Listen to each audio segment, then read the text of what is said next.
이분은 활동 재개를 앞두고 결기가 보입니다. 바로 이유리 씨인데요. 남편 이상순 씨하고 소소한 대화를 나누는 모습, 적극적으로 동영상까지 공개를 했습니다. 보시고 김성수 문화평론가와 이야기 이어가도록 하겠습니다.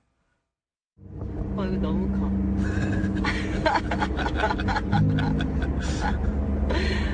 왜 이렇게 커? 나봐, 나는 얼굴 잔으로 가렸는데. 운전 집중해. 당겨야지, 컵을. 나는 요거를. 반도 안 가려져. 나는 요거를. 조심해. 주머니 얘기. 신호는 아니고.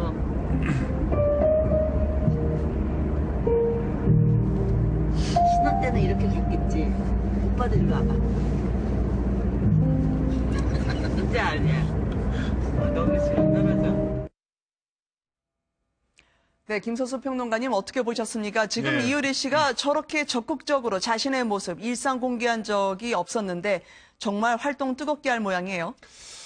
뭐 활동을 하기 위한 준비 네. 그 작업이라고도 보여지고요. 네. 또 어떤 면에서는 이렇게 일상을 갖다 그 고스란히 노출하는 것 자체가 좀 그 이효리 씨가 오랜 시간 동안에 이렇게 그 팬들한테 네. 자기를 드러내지 않았잖아요. 네. 그렇기 때문에 어떤 면에서는 좀 서비스를 좀 할 필요가 있다 이런 네. 생각들을 하는 것 같고, 그리고 아기 계획까지 얘기하던데요. 예, 지금 보면은 그 영상 속에서 신혼은 아니고 중혼이야. 그리고 네. 뭐 또 뭐 아기가 생기면 낫겠다라는 그런 걸 얘기를 갖다 인터뷰에서 하고 하는 걸 보면은 그 삶과 네. 일이 좀 더 공존하는 가운데서 자신들이 느끼고 있는 그런 행복들이 깨지지 않는 상태에서의 일들을 모색하고 있는 것 같아요. 그래서 네. 이전처럼 이효리 씨가 아주 그 눈꽃을 새 없이 그렇게 일을 하는 모습들은 보기가 좀 어려울 것 같고요. 네. 그 음악으로 또 뜻으로 일상 속에 녹아있는 그런 일로 이렇게 만나지 않을까 그런 생각이 좀 듭니다. 이 영상도 아마 이번에 함께 공개를 한 것 같습니다. 본인이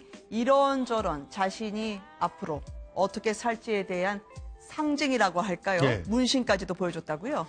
예, 그렇네요. 그러니까 그 문신 갖고 이제 여러 가지 얘기들이 많습니다. 그 네. 문구가 또 뭐냐, 보면은 love will save me 뭐 이런 문구도 있었다. 그게 네. 뭐 엉덩이 쪽에 살짝 보여가지고 더 섹시했다. 뭐 이런 여러 가지 얘기들이 나오고 있는데, 이효리 씨가 이제 저런 화보를 갖다 찍고 또 활동들을 갖다 이제 하고 있는 것은 네. 여러 가지 그런 방법을 통해서 이제 팬들에게 내가 이제부터 돌아갈 것입니다라고 이렇게 노출을 하면서 네. 다양한 모습을 보여주는 거예요. 그런데 네. 예전에 이효리 씨와 좀 다른 것은 예전에는 굉장히 공격적인 그런 모습들을 많이 보였거든요. 그러니까 네. 뭐 지금 화보 같은 경우도 좀 더 자극적인 그런 화보들을 보이고 활동도 굉장히 갑자기 뭐 예능 나오고 뭐 했었는데 네. 지금은 그런 게 아니라 조금 더 SNS라든가 이렇게 1대1로 만날 수 있는 그런 매체들을 활용하면서 자기의 삶 속에 들어와 있는 일을 많이 보여주고 있어요. 지금 네.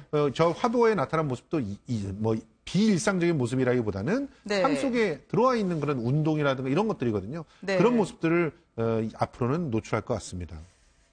같은 중혼인데요. 배우 한혜진 씨는 남편 기성용 씨 근황을 전하면서 재활 중이다. 아마 지금 기성용 씨가 지난 경기 도중에 부상을 당했던 모양인데요. 예. 이분들 지금 딸의 모습도 공개를 하면서 내조에 만전을 기하고 있는 본인의 예. 집에서의 활동을 보여주고 있는 것 같습니다. 그렇습니다. 지금 이분들도 마찬가지입니다. 그러니까 일상 네. 속에서 우리가 남과 다르지 않은 삶들을 살고 있다라고 하는 걸 보여주는데, 기성용 씨 걱정하시는 분들은 지금 굉장히 관심이 있을 거예요. 네. 이 지난달 1일에 사우스햄프턴전에서 18분간 뛰었을 때 네. 그 무릎 부상이 당했었는데 그 무릎 부상을 이제 회복하기 위해서 재활을 하면서 네. 이렇게 아내와 그야말로 꿀 같은 시간을 갖다 보내고 있는 것 같은데, 한혜진 씨는 지금 출연 중이던 지상파 예능 프로그램 MC까지 보류하고 달려가서 지금 내조를 하고 있는데요. 아, 그렇군요. 뭐 참 열정적인 그런 부부들의 모습들을 보고 있습니다. 한혜진 씨가 결혼 전에는 몰랐던 기성용 씨의 습관을 공개를 했습니다. 영상으로 보여드릴까요? 직접 한혜진 씨가 이야기합니다. 하루에 3번 꼭 기도하더라고요. 그래서 오전에 출근하기 전에 기도하고 다녀와서 기도하고 저녁에 자기 전에 기도하는데 놀랐던 것이 그런 남편이 저한테 도전이 많이 돼서 저도 더불어 기도 생활을 하게 되는 것 같아요. 저희가 막 이렇게 한참 재밌게 어떤 프로를 다운로드해서 보고 이렇게 하다가도 나 기도하고 올게 하고 자리를 떠서 자기 방에 가서 기도를 하고 오더라고요. 그러니까 저희 같으면 이것만 좀 다, 이것만 좀 다 보고 이따가 해야지 뭐 이렇게 되잖아요. 맞아요. 그런데 그렇지 않고 꼭 시간을 지켜서 기도를 하고 오고 정한 시간이 있군요. 네 하더라고요. 그래서 너무너무 놀랐어요. 결혼하고 나서 사실. 한혜진 씨. 아, 이분들이 신앙으로 만나신 건가요? 예, 그렇죠. 네. 기독교인들한테는 굉장히 모범적인 그런 부부의 모습으로 그려지고 있는데, 네. 시간 정해서 기도하는 거, 네. 누구한테는 굉장히 또 룰처럼 여겨지기도 하지만 또, 이렇게 신앙을 갖고 있는 사람들 속에서는 사랑을 확인하는 하나의 방법이 되기도 합니다. 그런데 명확한 것은 사랑이라는 게 서로만 바라보고 있으면은 깨지기 쉬워요. 그런데 공동의 목표를 두고 있으면은 오히려 더욱더 그 목표에 다가가면 다가갈수록 가까워지는 걸 느끼게 되는데 네. 신앙이라고 하는 것은 두 사람이 그렇게 다가가게 할 수 있는 하나의 방법이 되기도 하는 것 같습니다. 네. 자, 이분들은 본격적으로 본인들의 마치 새 출발 같은 자신들의 근황을 공개를 했는데 이제는 어머니의 근황을 공개할 수 없다. 개그맨 정영돈 씨가 중병으로 투병 중인 어머니와 사진을 찍었던 그 눈물 섞인 이야기를 고백을 했습니다. 많이 위중하신 모양인데 왜 사진을 찍어야 했다고 하나요? 그러니까 지금 네. 어머니께서 생명이 위독한 그런 상황인데 네. 엄마 사진이 너무 보고 싶은 거예요. 아. 근데 전화를 뒤져보니까 사진이 2장밖에 없는 거예요. 네. 아이들 사진은 몇천 장을 찍었는데 엄마가 보고 싶었는데 엄마 사진이 없더라. 네. 이게 아마 그러니까 자식들이 느끼는 어떤 시점에서 자식들이 느끼는 똑같은 마음일 것 같아요. 네. 저 같은 경우도 제 휴대폰에 아들 사진 네. 굉장히 많은데요. 네. 부모님 사진이 없어요. 아.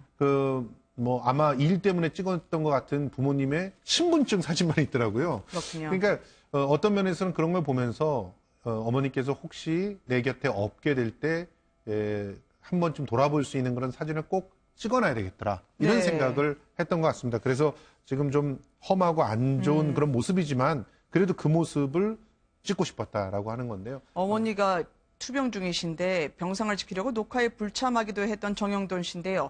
아니 돌아가시지도 않았는데 어머니 돌아가셨다는 전화를 받은 적이 있다고요? 아유, 방송을 하고 있는 중에 네. 갑작스럽게 어머니가 돌아가셨다는 전화를 받은 적이 있다고 합니다. 얼마나 가슴이 덜컥 내려앉았을까 이렇게 생각이 되는데 네. 응급조치가 잘 돼서 지금 살아 계시는데 그런 네. 전화를 받았을 때 녹화 중이라서 못 내려가는 내가 너무 싫다. 사실은 정영돈 씨가 이제 공황장애 때문에 네. 굉장히 힘들어 했었잖아요. 아, 근데 네. 그런 것들이 불안장애요? 다 이런 시스템 때문에 생기는 겁니다. 네. 사실은 이 불안장애, 공황장애 얘기를 하는데 네네. 그 장애가 생기는 핵심이 내가 언제 이 인기가 사라지게 될지 불안한 거거든요. 네. 한 번 심한 좌절을 겪은 사람일수록 이런 장애에 시달리기가 쉽습니다. 네. 그런데 그렇게 이 자리를 지키려고 하다 보니까 어머님이 아프시다는 얘기를 듣고도 잠깐 다녀오겠습니다 하라는 말을 못 하는 거예요. 내가 여기를 펑크나게 되면 네. 그 다음에 내 자리가 없어질 것 같거든요. 네. 그러니까 그러다 보니까 더더욱 그런 아주 극심한 스트레스를 받게 하는 프로그램이 네. 무한도전이었다고 고백을 했잖아요. 그렇죠. 무한도전이 최고의 인기 프로그램이었기 때문에 더더욱 그 자리를 내가 감당하고 있다는 사실이 너무나 그랬다. 그러니까 결과적으로 무한도전 자리를 내려놓고 지금은 굉장히 그래도 편해지는 그런 모습을 보이고 있는 것 같습니다. 네. 무한도전에 다시 돌아오지 않겠느냐는 그런 제안들을 받았다고 해요. 그리고 네. 정영돈 씨가 일부 프로그램에서 무한도전의 일부 회차에서 이제 모습들을 보이기도 했죠. 그런데 결국 돌아가지 않은 것은 지금 현재의 평정심을 지키는 것이 더욱더 길게 일을 할 수 있는 방법이라는 걸 깨달았기 때문에 그런 것 같습니다. 지금 네. 저 말, 내 능력 밖에 복을 가지려고 하다가는 잘못될 것 같다는 생각이 든다는 거, 이건 정영돈 씨의 진심이 담겨있는 말이 아닌가 생각이 듭니다. 네. 이 정영돈 씨하고 상당히 격이 없이 지냈던 분이 있는 것 같아요. 조혜련 씨가요. 예. 워낙 이제 직설적으로 얘기하니까 내가 보일러실에 가둬놓고 때린 적도 있다 고백을 했던 모양인데 조혜련 씨가 또 공개하는 자기의 인생, 재혼 이 부분에 대해서는 다시 과거로 돌아간다도 반드시 할 거라고 합니다. 들어보시겠습니다. 조혜련 씨입니다. 그러다가 이제 지금의 남편을 만났어요. 진짜 마음 맞는 사람을 만나니까 세상 좋은 거예요. 특히 좋은 건 뭐냐면 저는 이렇게 같이 사는 사람 발톱이나 손톱을 깎아주는 걸 너무 좋아해요. 너무 좋아요. 특히나 이렇게 남자들은 발톱이 두꺼워서 그 안에 양말 이런 테란이 그래서 저는 다시 만일에 돌아가서 어떻게 선택할래? 결혼하면 되게 후회도 많이 할 텐데 그러다고 하더라도 혼자 살지 않고 결혼할 것 같아요. 2살 연하 남편이라고 예. 하던데요. 이분한테는 완전 복종한다. 재혼한 남편에 대해 의외의 답변을 내놨네요. 그렇습니다. 무슨 매력이 있기 때문에 그럴까요? 그런데 어쨌든 그 조혜련 씨는 네. 새로 이렇게 만든 그 가정을 정말 잘 지키고 싶은 것 같아요. 그런 네. 꿈이 있고 목표가 있는 것 같아서 더더욱 남편한테 잘하고 있는 것 같고요. 남편도 조혜련 씨를 바비 인형이라고 부르면서 네. 그렇게 사랑을 한다고 합니다. 민망합니다만 그래도 워낙 예. 두 분의 애정이 깊어서요. 예, 바비 인형과는 상당히 거리가 있어 보이지만 아니요, 자기 사랑 관심이 속에서는 연관이 있을 수도 충분히 있죠. 이렇게 보일 수 있는 거죠. 네. 그리고 지금 그 지난해 그 임신을 잠깐 하고 그리고 유산한 아픔이 있었다고 하는데 47살에 아이를 갖는 게 굉장히 어렵습니다. 네. 그리고 또 그만큼 서로가 사랑이 있기 때문에 또 그런 선택들을 했던 거라고 생각을 하는데요. 더 좋은 일들이 많이 있을 거라고 생각이 듭니다. 사실 지금 엄마하고 그런 얘기를 갖다 했던 것들이 인터뷰 속에서 좀 나왔는데 그때 굉장히 네. 짠하더라고요. 아. 지금 행복을 찾아가지고 이 둘이 함께 좀 그런 어떤 그 사랑의 결실을 좀 맺어보고 싶은 그런 마음이 분명히 자연스럽게 생길 수가 있거든요. 네. 그런데 그것이 좀 잘 안 된다. 너무 늦게 만난 게 아닌가. 이런 생각 때문에 눈물도 흘렸다고 하는 건데 어쨌든 네. 뭐 두 분이 이 새롭게 정말 출발한 그 가정을 잘 꾸리시길 기대해 봅니다. 결혼식 전날까지 자기 아이들에게는 결혼에 대해 언급하지 않았다고 하던데요. 왜 그랬을까요? 글쎄요, 뭐 그거는 기본적으로 그 주변 사람들에게 잘 알리고 싶지 않았다라고 하는 그런 의지가 들어간 것 같은데요. 네. 어쨌든 지금 우주가 잘 그래도 받아들여주고 있어서 그게 자녀가요? 최선인 것 같습니다. 네. 워낙 조심스러워서 사진 한 장 찍지 않았다고 하는데요. 조혜련 씨의 그 간절한 마음만큼 앞으로도 기대를 합니다. 오늘 함께 해주셔서 고맙습니다. 감사합니다. 고맙습니다.